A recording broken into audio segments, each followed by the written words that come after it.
no? Isang kamatayan na hindi natural, hindi normal ang naganap doon has occurred recently within the vicinity. Yan, yung may mga pinatay, okay, may homicide, ganyan. Kahit may suicide, nagiging stronghold din po yan ng kalaban. Kaya ang lugar ay nagiging infested. So, a tragedy happened in that place. Number 9, there occurred within the vicinity any occult, pagan, or spiritist activity.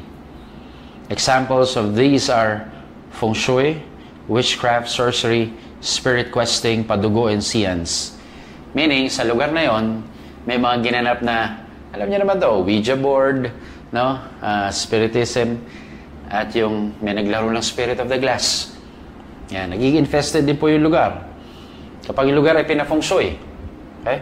O kaya ginagamit yan ng isang makukulam para gawin yung kanyang craft, no? Against other people. Kaya yung lugar na yun, infested na rin. And finally, number 10, no? Ito, bato-bato sa langit, tamaan, buti nga sa inyo. Tingnan nyo mabuti, no? Remains of the dead, such as cremated ashes, are put in the homes temporarily or permanently. Ano po, minsan po, meron akong nakausap na meron po sila mga tinatawag na green bones, na kapag kinremate daw yung mahal sa buhay, minsan may mga green bones na makukuha. At swerte raw pag tinago yun ng pamilya. Huwag ko kayo maniniwala ron. Nagiging dahilan din po ito ng pag-anyaya ng masasamang spirito. No?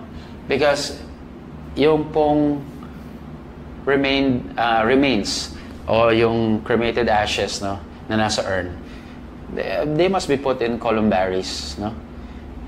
Mga buto sa mga ossuary. That's the proper way. That's the Christian way. If not the burial one, no? Yung the burial, yung paglilibing, okay? Yung talagang makakristyanong pagturing sa katawan ng isang tao.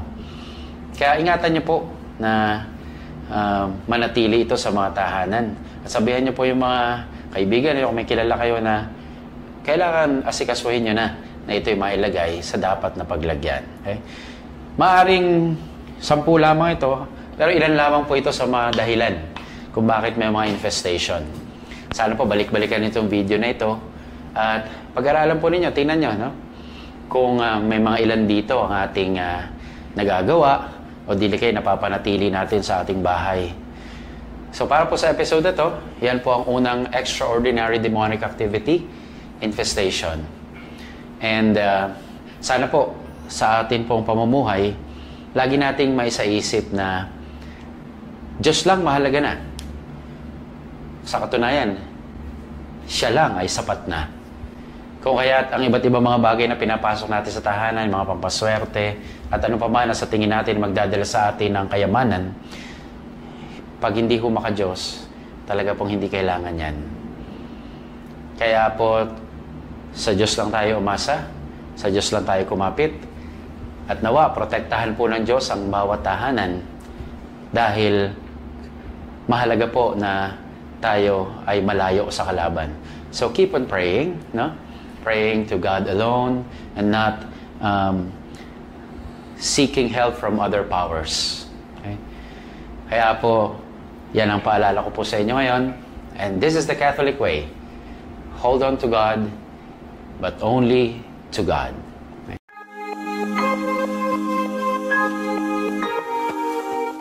Due to insistent public demand, and may mga nagtatanong, okay, infested, Father. So, anong gagawin namin? Kaya, itong episode na ito ay para turuan na rin kayo at ano yung mga pwede nyong gamitin para sa inyong mga tahanan. Nang sa gayon ay makalaban tayo o meron tayo mga sandata laban sa mga masasamang espiritu. No? Kaya, sabihin na namin sa inyo kung ano yung mga kailangan o kung ano yung magandang nasa bahay ninyo para na sa gayon makalaban kayo sa masamang espiritu, sa demonyo. Okay? So, ihandaan nyo sarili ninyo sapagkat Medyo marami-rami, pero papangako sa inyo, ito yung mga makakatolikong pamamaraan, mga kristyanong pamamaraan. Una ako na kayo. Wala rito mga buntot page, ha? Wala rito bawang para sa aswang. At ano-ano pa mga agimat o binigay ng mga albularyo. Kaya tanggalin nyo na sa isip nyo yun. Ang mga sasabihin ko lang ay gamit ng pinapayagan o gamit na pinapayagan ng simbahang Katolika. So para hindi kayo malito, dahil nga tayo nakikipaglaban, kailangan natin ng sandata. Tandaan nyo lang yung word na swords. Okay? Swords. So yun ang dapat ninyong tanda ang acronym na yun, ha? Siguro alam niyo naman ang spelling ng swords, no? Baka S-O-R-D-S. Kulang kayo ng isang letra. Okay, so magsimula tayo. Letter S. So ano yung excuse me. Ano yung sa letter S na madalas na ginagamit din namin at pwede rin ninyong gamitin sa inyong mga tahanan? Okay, meron ako dito. Huh? Una ay S. Sugar. Ay, teka. Ay, maalat. Salt. Okay, hindi ito sugar, ha? Salt. Pero hindi ito ordinaryong salt. Hindi na siya magiging ordinaryong salt at magiging sacramental na siya kapag siya ay in-exercise at binless. By the way, mahalaga na yung mga gagamitin ay yung mga nabasbasan. Preferably in-exercise muna bago binasbasan. Kaya simulan natin, no, sa S, salt. Kadalasan ito ay ini-sprinkle sa mga corners ng bahay ninyo. Okay, konti-konti lang. Sa mga ilalim ng bedroom, ilalim ng bed pala. Ilalim ng bedroom, baka ilalim ng bedroom, sala yun. Okay? Pero ilalim ng bed, no, pwede nyong ilagay. And usually, nakita ko rin na effective na kapag naman binabangungot ang tao, kukurot lang ng mga 3 kilo, tapos kainin mo. What? Paggising mo, may sakit ka na. No, pero konti lang. Yung totoo, konti lang. A pinch of salt, and then kainin mo bago ka matulog. Tapos meron kang prayer na sasabihin para hindi ka bangungutin or you will not experience any nightmare. Okay? So yun, just sprinkle around the salt. Tapos mamaya yung mga prayers ay ilalagay natin sa through QR code. Okay? So S is salt. Hindi kailangan ng pepper. Okay? Kasi iba na yun. Iba na gagawin mo nun pag may pepper pa. Okay? Next. W. Okay. W. Wala. Hindi. Water. Okay? So, exercise blessed water. So, dito, nakalagay na to sa container, no? Dito po kami, kasi sa parish, meron kaming bine-bless na water. Nilalagay namin sa isang banga para kung may gustong humingi, pwede naman. Kung may mga dala silang tubig, bine-bless din, ina-exercise and bless. So, ito, laging ready lang to rito. Pero ako personally, pwede rin naman, no, na yung potable water. Okay? Potable. Alam niyo ibig sabihin ng potable? Ibig sabihin, nadadala. Potable.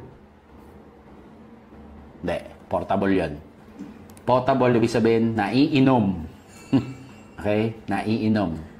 Potable. Wala yung R, ha? Okay. Pero pwede rin, portable. Hindi, nadadala mo yung tubig. Portable and potable. Okay?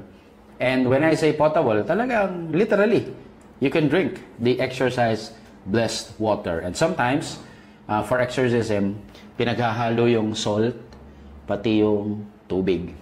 Okay? So, paano gamitin? Well, kung paano nyo nakikita ang ginagawa ng pare pag nag-house blessing, around the home, ini-sprinkle ito, syempre.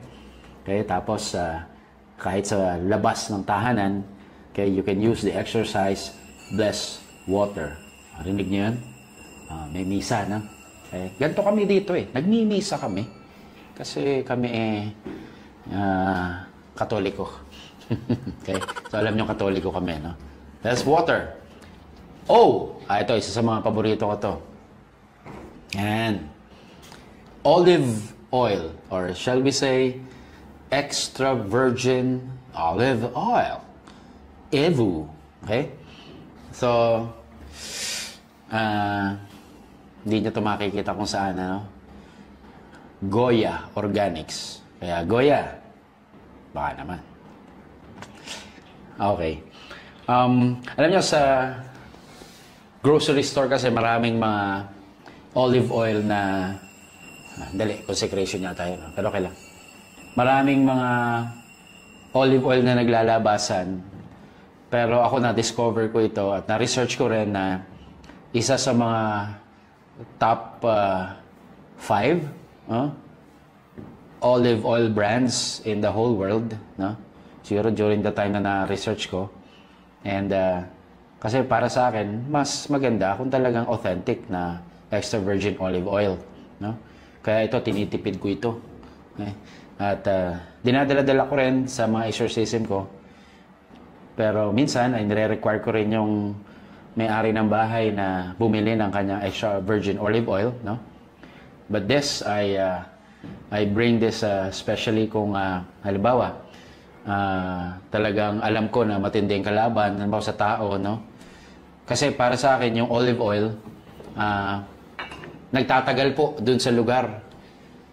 Doon sa mga karanasan, yung mga ibang tubig na tuyo na, pero yung oil, kapag tinrace sa pinto, sa bintana, sa mga walls, mirrors, o sa mga figurines, they stay. No? Nagtatagal. Kaya isa sa mga paborito ko ang Exercise Blessed Oil. So, pwede rin po kayo magkaroon ng Exercise Blessed Oil. Halimbawa, yung mga bata, ako sino man na afflicted, you can trace the sign of the cross dun sa forehead nung afflicted na mga bata bago matulog, no? Para din tulong na sandata laban sa masamang spirito. So, pwede pong gamitin sa tahanan, gaya na nasabi ko, sa pinto, sa mga bintana, dingding, at kahit sa mga salamin. Okay? Okay, so extra virgin olive oil. Alam ko, marami magtatanong dyan, Father, baka ibang oil pwede. Well, kung makakakita naman ng olive oil, mas maganda. Pero kung wala talaga, then, pwede naman yung ibang klase ng oil. Okay? Pero, we highly recommend extra virgin olive oil kasi yung mga chrism oil na ginagamit sa binyag, sa ordination, sa kumpil, olive oil yon. Tapos yung oil for the sick, olive oil din yan. No? So, ibig sabihin, ito na talaga ginagamit ng simbahan. Okay. So, nasa na tayo? Letter R. Tama ba? Pang-apat, ano? Letter R. Siguro sasabihin nyo, rosary. Well, mamaya pa yun. Pwede, no? But, as an exorcist, I find it very effective na gumamit ng letter R, relics. Okay, relics. Pero relics ng saints, ha? Yung mga canonized saints na tinuturing ng mga bayani ng simbahang Katolika. Kasi, baka isipin ninyo, uy, relics daw. Yung mga ashes ng mga namatay na kamag-anak natin. Hindi, wag yun. Hindi pa sila santo. Okay? Kung magiging santo, sige. Pero sa ngayon, we recommend yung mga relics ng mga banal na kinilala ng simbahang Katolika. Well, hindi naman tayo lahat talaga posible magkaroon nito, no? But ako bilang exorcist, kailangan ko ito and I find it very effective, no? So, I have here a relic of the rock from the cave where Saint Michael the Archangel appeared during the 5th century. So, isang rock ito doon sa cave sa ilalim. Okay? Monte Gargano. Okay, sa Italia. Sa Italia. Monte Gargano. Tapos, bababa kayo ng masyadong malalim doon. Then, may chapel doon sa pinaka-cave na yun kung saan nagmimisa. And ito may nagbigay sa akin for exorcism purposes, no? Rock of Saint Michael kung tawagin. At may papeles po ito, ibig sabihin na authentic. Okay? So I find this effective also against the evil spirits, no? And I'm also privileged to have for public veneration din po ito, no? Yung relic po ni Saint Padre Pio na binigay sa akin ng kanyang kaibigan, no, si Father Ermelindo de Capua nung siya'y nabubuhay pa. The last time I visited San Giovanni Rotondo in Italy, doon po sa sanctuary ni Saint Padre Pio. And ito pong cloth na to ay yung pinangpahid po sa stigmata ni Saint Padre Pio. So this contains the blood and the water from Padre Pio. Okay? So I also find this very effective na to relic na to. I also have the relic of Saint Gemma Galgani, no? Wala lang dito. Andun sa kwarto. Hindi ko na makaiwanan. Pag para kunin pa yun. No? Pero hindi ako nagbibiro, meron ako. No? Nanggaling din sa katawan niya. And, pinakilala ko naman sa Gemma Galgani, di ba? Isa sa mga mystics, passionists. No? So, yun po yung mga ginagamit ko against evil spirits during exorcism sessions. Okay? So, relics. Now, D. Devotional images. Ayan. Tingnan nyo na lang, devotional images. Pag sinabi mong devotional images, ito yung mga bagay na nagagalit ang mga ibang relihiyon sa atin eh. No? Kasi may mga imahin daw tayo, may mga ribulto. Pero siyempre, para sa atin po, dahil nagkatawang tao ang Diyos sa katauhan ni Kristo, ay ang Diyos ay nasimulang makita, mahawakan, no? Naakbayan nila. Kaya, doon po nanggaling yung ating debosyon sa mga imahen. Because God, or the Word, was made flesh. Okay? Kaya po, meron tayong mga representations ng ating mga pinararangalan sa langit. So, ano yung mga devotional images na dapat meron kayo sa bahay nyo? Para po mas protektado rin. So, i-check nyo po yung bahay ninyo, no? Una, siguro yung mga images ng mga santo. Kita nyo ito nasa kanan ko. Huh? Saint Joseph, the terror of demons. Okay? Yan. Saint Joseph, terror of demons. Kumbaga, kala mo lang yung lili na yun, ano? Si simple-simple, panuhog pala yun ng lalamunan ng Diablo. Okay? Saint Joseph, terror of demons. Some of you siguro, yung mga, Padre Pio. Yan. Image ni Padre Pio. O dili kaya, mga image ng mga santo na paborito ninyo at mga patron ninyo, Saint Therese of Lisieux, kaya yung titulo ng parokya ninyo, hindi ho yung titulo, hindi ho yung tinutukoy yung titulo, yung title, yung titular po ng parish nyo. Baka sabihin nyo, naku, Father, pahiram nga ng titulo ng lupa. Hindi yun, hindi yun. Yung santo na patron ng inyong parokya, no? Magkaroon kayo ng mga imahe sa tahanan ninyo. Para po yung infestation maiwasan din. So, aside from the images of saints, you can also have images of angels. Diba, no? O yan. Okay? Saint Michael, teka ha, tatlo lang ang ating kinikilala. Ulit ha, Michael, Gabriel, Raphael. Michael, Gabriel, Raphael.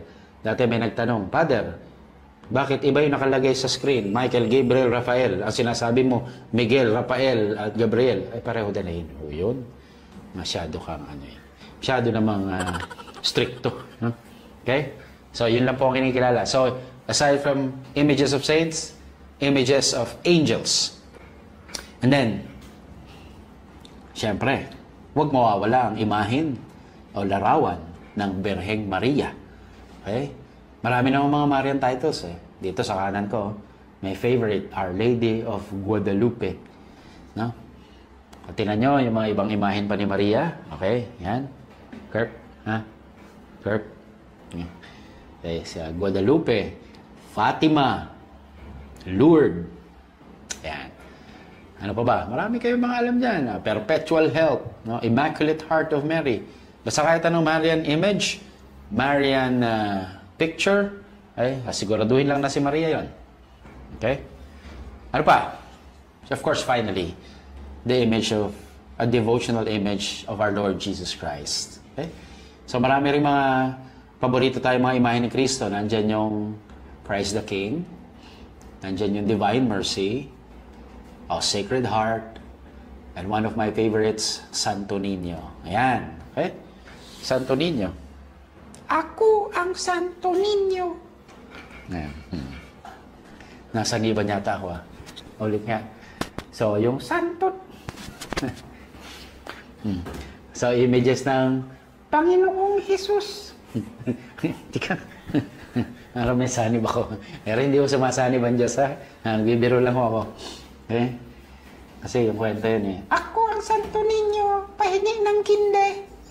Sabi, bakit kinde? Kasi Santo Niño di Cebu. Pastilan. So weird. Naiba na yung accent niya. Okay, di ba? Okay? At ingatan po yung mga Santo Niño. Bakit? Kasi may mga nanlilin lang dyan, may mga imahe na Santo Niño na may mga pampaswerte. Yung ba may mga pera sa paanan, wag nung bibilin yung mga ganun, ha? Ano mang imahe na may mga pamahiin, ay hindi rin po pwede. Okay? So that's the letter D, devotional images. And finally, sacred objects. Yan. Sacred objects. So, pwede kayo magkaroon ng ganito rin sa tahanan nyo sana, no? Sana po nakahalataan ninyo na nililinis natin yung bahay nyo, ha? Kaya kung hindi ko man banggitin yung mga nandyan pa sa inyo, sabihin, baka hindi ko kailangan talaga yun, lalo ng mga pinaniniwalaan yung mga elepanteng nakatingala, bagwa. Ewan ko, basta may mga nakasabit-sabit sa mga kisame dyan na, ay, Father, pag tumunog yan, pera, papasok. Alain mo. Tsaka yung mga pusang kumakaway, palakang may kagat na coin, tagalin yan.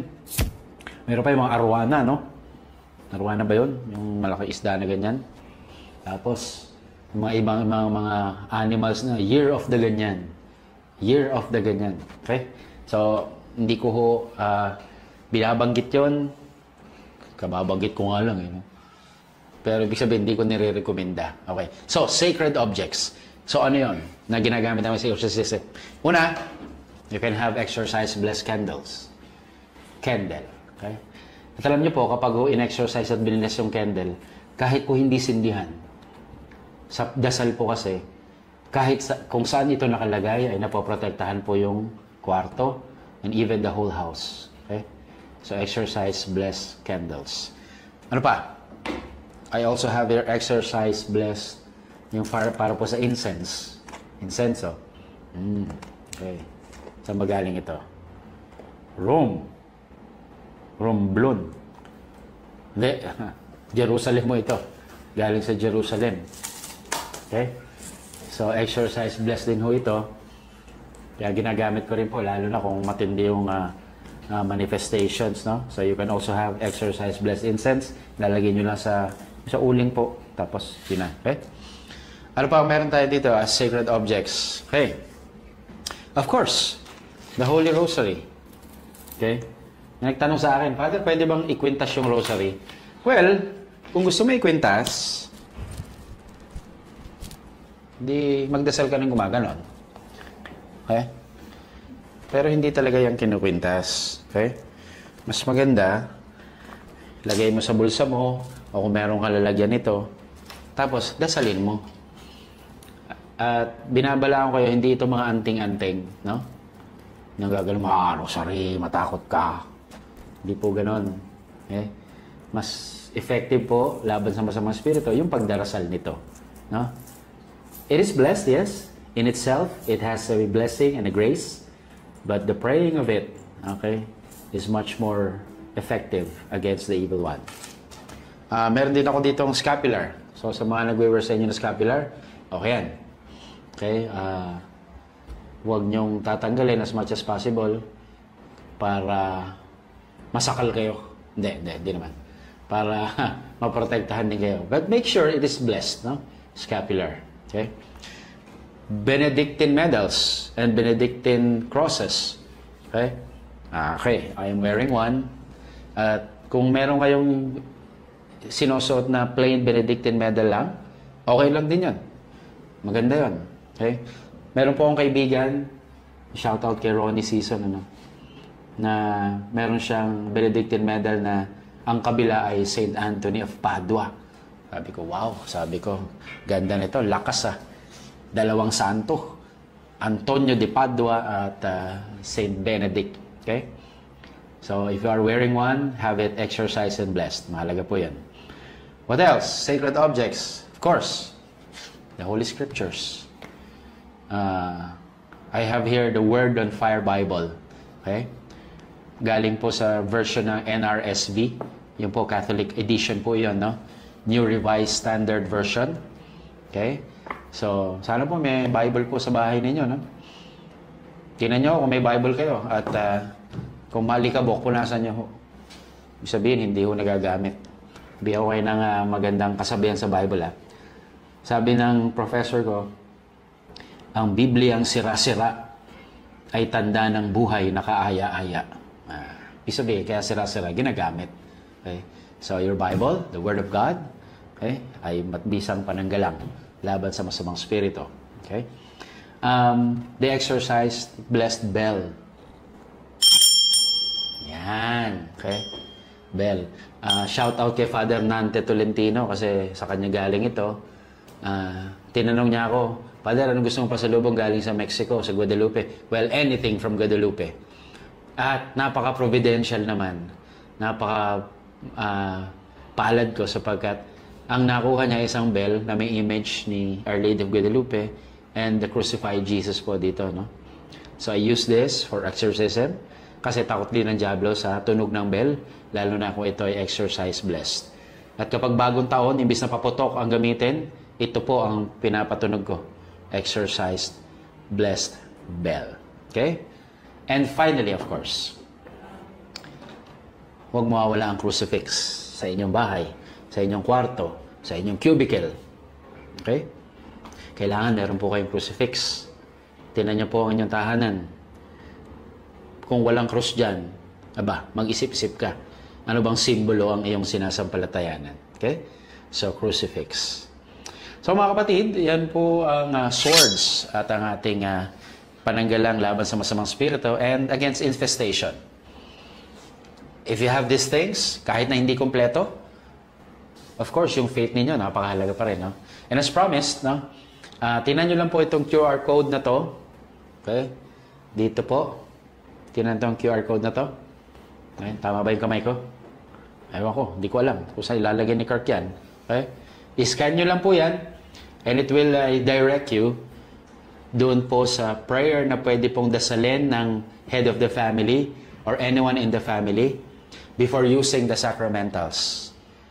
At narito rin po yung inyong mga dadasalin, cleansing prayer, no? Protection prayer, and of course Saint Michael prayer para po pagsasagawa ninyo ng inyong deliverance session. So, sana po ay kahit pa paano ay may natutunan po tayo ngayon at naging tulong po kami para kayo po ay may adya sa anumang infestation. No? Pero, lagi niyo pong tatandaan, kaya po ng sinabi ko, bakit po may infestation? Panlilin lang din po ang infestation, no? Ulitin ko lang. Bakit? Kasi, ginagawa ng diablo, mag-focus tayo doon sa mga naroon sa bahay. Pero ang totoo, ang problema pala ay nasa ating mga tao. So we have to search into our hearts and look deep within. Baka hindi naman yung bahay ang problema. Baka yung tao mismo. Dahil ang naninirahan ay makasalanan. And look at the state of your soul. If you're not in the state of grace, and then, nandun ang problema. No? Kumbaga, dinadivert lang tayo ng diablo na, mag-focus ka sa bahay. Para isipin mo, ito ang problema. Wala sa'yo ang problema. But the truth is, nasa tao pala ang problema at sa kanyang kaluluwa. So, ang papalin lang. Nanloloko ang diablo, no? Pero pag ginawa niyo po ito, kailangan ng puhunan natin ay tapang. Huwag matakot. Dapat ang diablo ang matakot sa atin. Okay?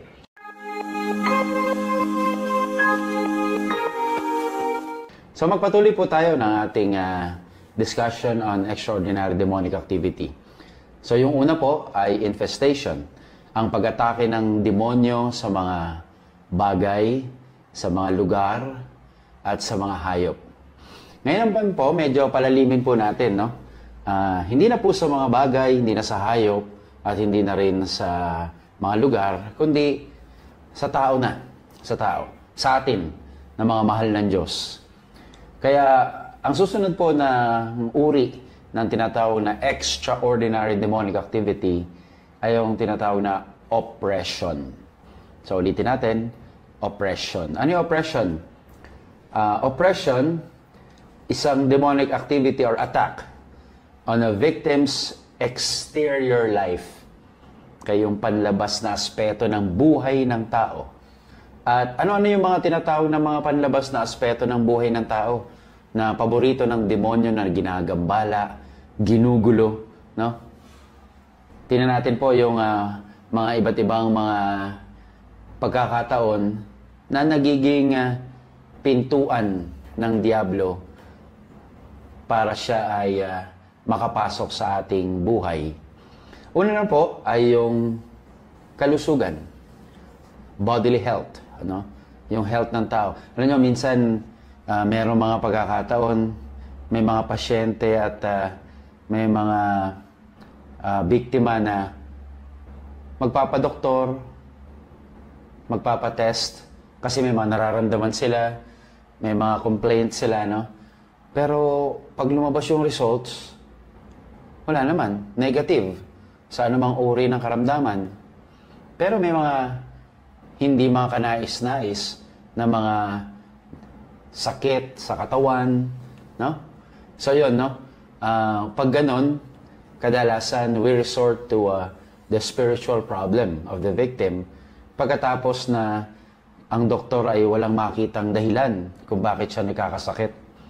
So yun na una, no?